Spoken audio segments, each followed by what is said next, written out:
everybody. Raul here for Bass Musician Magazine, and today we have the extraordinary honor and pleasure of chatting with none other than the K3 Sisters Band. We have Kelsey, Kristen, and Kaylen. Here we are. Yay!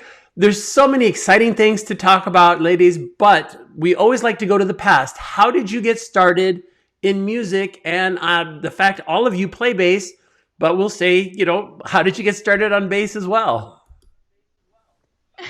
Well, we just first want to say thank you so much for having us on Bass Musician Magazine. It's a complete honor for us. Yes, we love you guys so much. But coincidentally, it did not start with the bass guitar. Ooh. It actually started when we each turned 4 years old. We grew up in a super musical family, but our parents started us on the fiddle, as we call it here in Texas. This was our first instrument. When each of us turned 4, this is the instrument that we learned how to play. Yes. Wow. And this is one of our first ones. We have it here in the studio.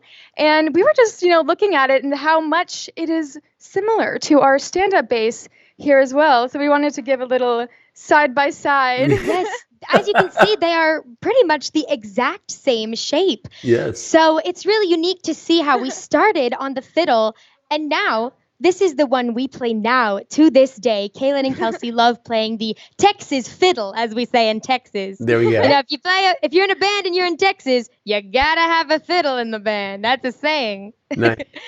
But yes, we each learned to play with the Japanese Suzuki Method, each at the age of 4, I believe it was, right, Kaylen? Yes, and then we would play around with our parents because they were in a band before us at different fairs and festivals and theaters. And then in 2009, that's when we actually formed the K3 Sisters Band. Nice. And with the Suzuki Method, it's more of a formalized system. I don't know that everybody's acquainted with it. How exactly does that work? Yeah, so it's not like actually reading music. You see the numbers correspond with the finger that you have to press on the note. Mm-hmm. That's like the best way I can describe it, I guess. So it was kind of a way to do it without having to read music. Because actually, fun fact, none of us read music in the band. Yeah. We've all learned by ear and the fiddle was the only instrument that we've learned with lessons. Every other instrument we're self-taught or by some lessons from our dad, aka the Bruce. Yeah. Well, it certainly helps to have your teachers in-house, but again, it is an ongoing progression. And a whole lot of music, it wasn't even necessarily written. You look at a lot of the early jazz, those cats knew all that by memory, and they had to, have it all stored up here. So that's certainly a good way to go.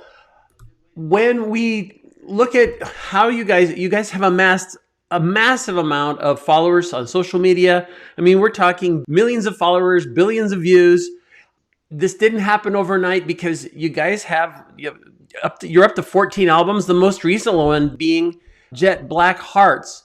Tell us about this whole progression. I mean, a lot's been going on over time. Oh, yes. Well, we did form the K3 Sisters Band back in 2009, and our dad actually found a bassist at the time who played with us for quite some time. And then one day, he got married and started to have a family. And so we were out of a bassist. No. And so we were like, what's going on? But we had this family band meeting because then it was the 5 of us, the 3 of us and our parents. And we just said, we're going to keep recording music and we're going to learn the bass. And so we were actually doing a coffee house residency in downtown Dallas. Oh my gosh, this was the original Ibanez bass. But our dad it's funny, our dad had this bass for many years. It's like a 1970s era Ibanez, but he never knew how to play it. Oh, wow. And so when he commissioned this bassist to play with us, this is the bass he played. But whenever I started to learn how to play bass, which was back in 2018 when this was happening, it was too big for me. That thing is a monster. And so we bought this Gibson SG bass, and this is the one, it's my baby. Yes, we may or may not have named her Ruby. But, that's an exclusive little tidbit. Not many people know, Raul. There we go. But I just gravitated towards the bass. It was just such a fun instrument, and I took my knowledge from because I was a multi-instrumentalist playing guitar and fiddle, obviously. And so I took those skills and moved them over to the bass, and it really just came naturally to me. Yes. And then Kristen, when she plays, she picked up the bass like around a year later. And her main instrument is also mandolin and drums and many other instruments as well. Mhm. But she definitely started to play the bass inspired by a mandolin. And she just has this epic flavor when she plays the bass. She's all over the place doing leads. Yes, one of the unique things about our band, the K3 Sisters Band, is that we do in fact have 3 bassists in the band. There you go. And so each one of us truly has a unique playing style. As Kelsey said, I took the skills that I had from the mandolin and the guitar, and I just put it into the bass. You know, our music philosophy is taking that instrument, like the bass guitar, Mhm. and using it to fit our original song the best way it can. So, you know, all these bassists of the past we have learned from, like Adam Clayton of U2. To Paul McCartney. Oh my goodness, love him. Phil Lesh of The Dead. Yes, and Callum Hood of 5 Seconds of Summer. We have learned from their greatness, but also found our own unique style, because at the end of the day, as a band, it's important to have your own sense of style. Yes. And so that's why our fans love hearing each of us play it. And those iconic bass lines that we've created, like our songs on Vampires on Gloria Street, Oh, or yes. The Sting, or Breakout, which is on Jet Black Hearts. So many of our great bass lines are by them. And Yes. that's what we love, is making those iconic bass lines that our Yes. fans, as soon as the song starts, they're like, oh, I know what song this is. Yes, but sometimes the bass must remain subservient to, if it's like an anthem song, the lyrics have to come Yes. through, because we are a vocal band. That's We true. specialize in 3-part harmony. Mhm. And so, you know, it depends on what the song requires. Now, that's a very interesting choice. And one of the biggest challenges that multi-instrumentalists or musicians that play more than one instrument have is detaching from other instruments when they're playing bass. So, for example, if you're a guitar player, it's hard not to think like a guitar player when you're playing bass, because as a guitar player, you are filling space more. You are maybe complementing in a different fashion. Whereas with the bass, you have to take into consideration both the percussive elements and your melodic elements. And a lot of times those will be different and synchronized in a different fashion. Do you find it challenging to separate the two? You know, definitely that comes into play. And because we are a vocal band at the core, when one of us is playing bass, we're also singing at the same time. So we're not just, you know, getting the luxury of some of these epic bassists who maybe don't sing sing at all, and they get to just play the bass, but we have to do that and sing at the same time. And we so much respect those people who get to do that. And we just love getting to challenge ourselves at times and play some really cool bass licks while we're singing. Well, and not to mention the fact, indeed, in addition to the music, because of the media where you are being seen, you're streaming, there's a big visual component to the performance as well. And again, even looking at the studio where you are right now, that's quite a studio. That's quite a setup there. So, Yeah, this studio is where all of our crazy magic happens. We do concerts here almost every Saturday, and we have now amassed over 2 billion worldwide views. wow. And, you know, a couple 100,000 of those views are of us playing the bass in this room, Raul. And so whenever we come in here, we just love to let the magic explode. This is where it happens. Nice. Well, and I can definitely see that kind of a combination of passions blend, because you're obviously Harry Potter fans. that's noticeable. But you've also done like Beatles Yes. pieces. You kind of a lot of times will address themes. And I know recently you did Year of the Dragon streaming. Yes. we love to theme our concerts. We just think that's a fun way to do it. And with Harry Potter, we just really love showing our passion of Harry Potter through our music, because a lot of Potterheads out there are craving for some kind of new content. And so are we. So like we created it ourselves. That's what we did with our original songs and with our videos. And let me just say, this is so cool to be asked all these music questions, because a lot of our interviews have been about our videos or about, you know, the numbers. And so it's so cool to be asked about the music questions as well. Yes, and I noticed that you mentioned the Beatles. Yes. We did last year. It was actually for April Fool's Day. We came together. We were like, we want to pull like kind of just a fun, not really a prank, but just like a fun thing we could do for our K3SB fam, which is what we call our fans. And April Fool's Day happened to land on Saturday. And so the three of us and our mom, we dressed up as the Fab Four. And our fans kept thinking that we were going to play a Beatles cover, but because of copyright, we didn't want to get whatever that is called. Yeah, copyrighted for that and all that. So we kept saying, all right, guys, let's do the one about that girl. You know that one. And then we would do our own song, Chloe the Fleur. Because we have a lot of songs that are inspired by the Beatles, or maybe just even have like a similar song title. And so we would do our songs that were kind of inspired by the Beatles or had that sound, but we were acting like the Beatles in totality, with the accents from Liverpool, with the short wigs. Yes. I even had the Hofner bass I was playing. Yes, we have a Hofner bass. But one unique thing about us is that we have a over 100 original song repertoire. And so each set list that the three of us designed together, because we're the songwriters, we never do the same set list twice. So like for this Year of the Dragon, that set list will probably never be played again. And so our fans, each week as they come back, they're hearing something new. This setup is always new and different. There's always something new to see. And so that is really refreshing for our fans and for the music scene as well. We have even more original songs cooking right now. Oh, we found it. Oh, here it is, Lars.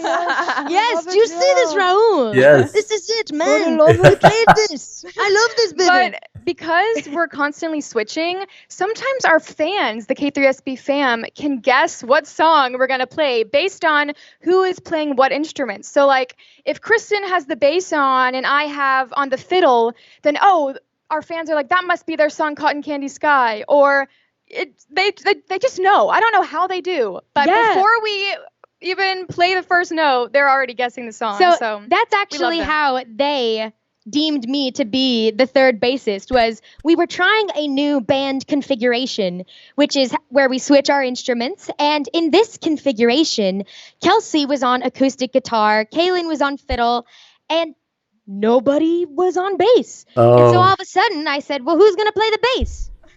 And then we look over. All eyes landed on me, Raul. And so ever since that rehearsal, I have been 5 years ago, I've been the third bassist of the band. And so, again, it's whatever the song requires. And so I really have had so much fun getting to explore my psyche on the bass and finding myself through the bass. I remember the first song that I played the bass on at a live concert was our original song, California Redwood. Wow. And it was like a euphoric experience being on stage. And I remembered feeling my soul connect to the bass, which is that Gibson SG. It was right on that. Yeah. And I've been happy playing the bass ever since, Raul. Nice. Well, you've definitely discovered, I think, one of the key elements that all of us that play bass feel. And it is more of a feeling than anything else. It's kind of centered right here in the middle of your like sternum. This is where we resonate, and from there it kind of shoots straight up. And so it is a very spiritual kind of moment that goes beyond just the auditory and the visual. And I think that is what colors the music. Now, as we're talking, you've mentioned so many original tunes. How do you guys write your songs? How does composing work with the three of you? Yeah, so songwriting for us is pretty different on any day. You know, someone like me could come up with the hook or the chorus and the verse of something, or Kristen could come up with this already song that has a melody and that's it. It has this melody, and then we'll all three come together and arrange it and figure out, okay, what kind of chord did you just sing?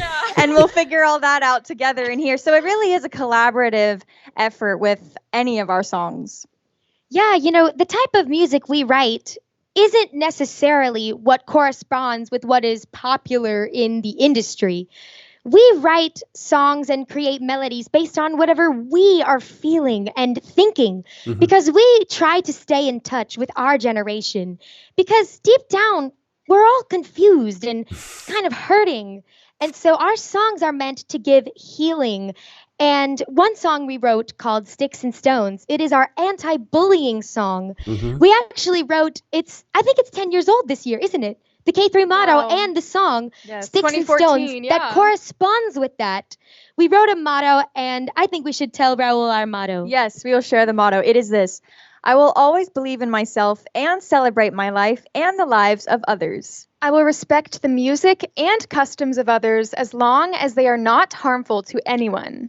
I will stand against bullying of any kind and choose love over hate.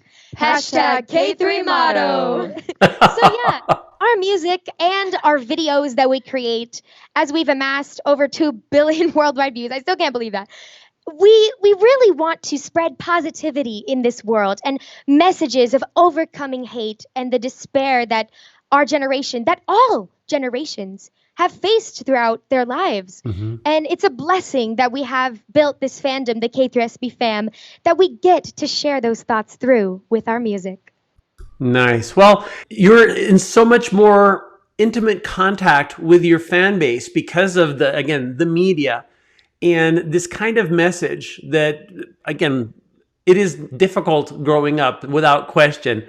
And it's been different as the years have gone by. Back in my day, you only had either your friends to talk to, you could talk to your family, but we did not have this massive expansion of people and certainly bullying, online bullying being an important thing that can happen. You know, if I went to school and fell down, 2 people saw it and that's all there was to it. Now, if somebody goes to school and falls down, it gets 1 million views.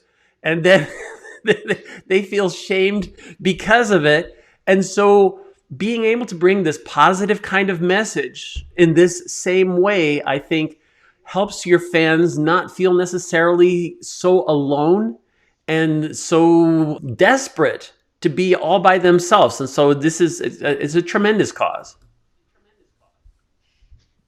Thank you, Raul. Thank you.